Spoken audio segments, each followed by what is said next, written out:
It's been unusually cold. It's been below freezing for a week, and it's not supposed to get warmer until like next week sometime.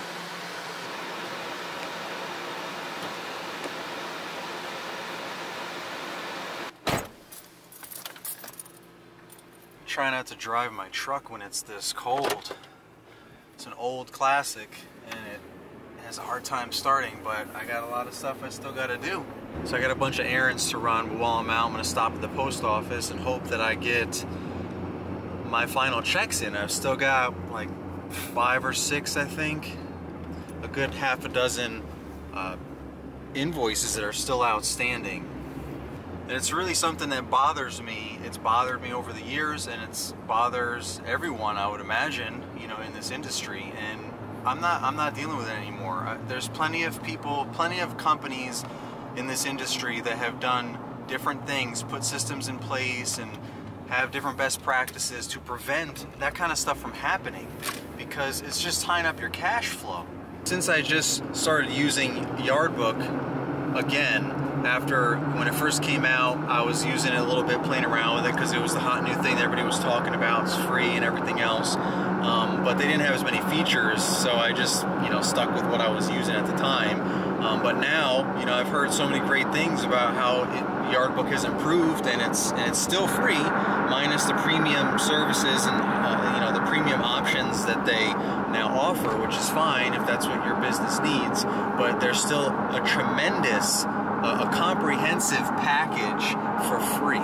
So I went back to using that, switched everything over, entered all my clients in, and so far so good. I did that before the end of the season, so I've been using it a little bit before the end of this season. So it's so far so good. I still have a lot of, you know, things to learn and different reports to view, and obviously different software is you're gonna have to adjust a little bit.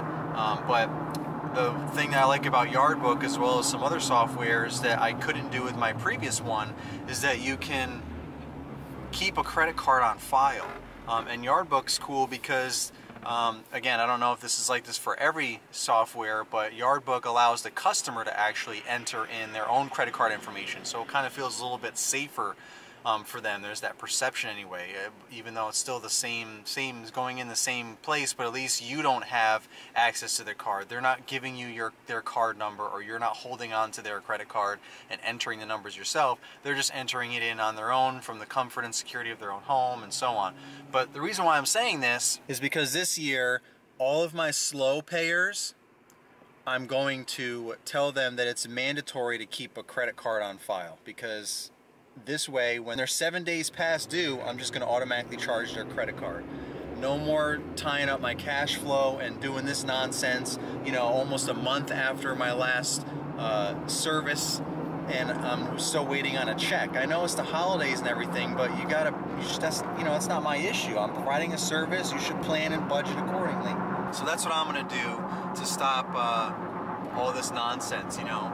I don't mind if people pay with checks still, that's fine, as long as they pay on time. And I have a lot of clients that do that. And I also have a lot of clients that paid online through their credit card on my previous invoicing software, which you can still do the same thing with Yardbook. So that will continue, but I'm just going to have a credit card on file for my issue clients, the ones that are always slow payers. I got to track them down, I got to email them, I got to wait, and, you know, skipping services, charging more to start it back up. None of that stuff really works the way you want it to, because ultimately you're not getting paid on time. So to me, the best solution is just keeping their credit card on file, and if they don't like that, then they can just find another service provider. That's the point that I'm at in my life and in my business.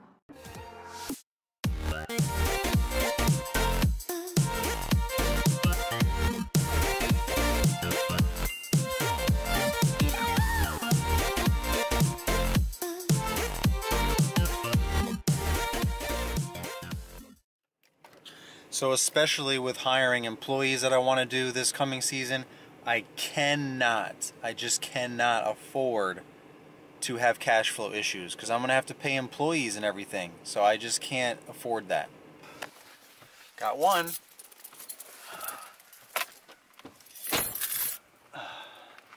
Stopping out at Home Depot to pick up a few things. Need a new staple gun. I've always just had the manual, just the cheap kind, and I'm finding that since I became a homeowner, there's more and more uses for an actual really good quality staple gun. So I'm gonna see if I can find a nice, just one that's like accurate and actually drives the staple, doesn't jam up or anything, you know. We'll see. Well, I went to Lowe's and Home Depot. I have no idea. This is what I got. It's an electric staple, and it's a stapler and nail gun. So that's the one thing that I liked about it the most. All the other versions of electric, non-electric, not all of them had staple and nail. I feel like having both will come in handy around the house, whether it's Christmas decorations or just fixing stuff up. I mean, I have some pieces of wood, some pieces of lattice coming off already around my house, around my fence and stuff, around my deck, so I could use the nails, you know, to knock those back, tack those back down. But I don't know.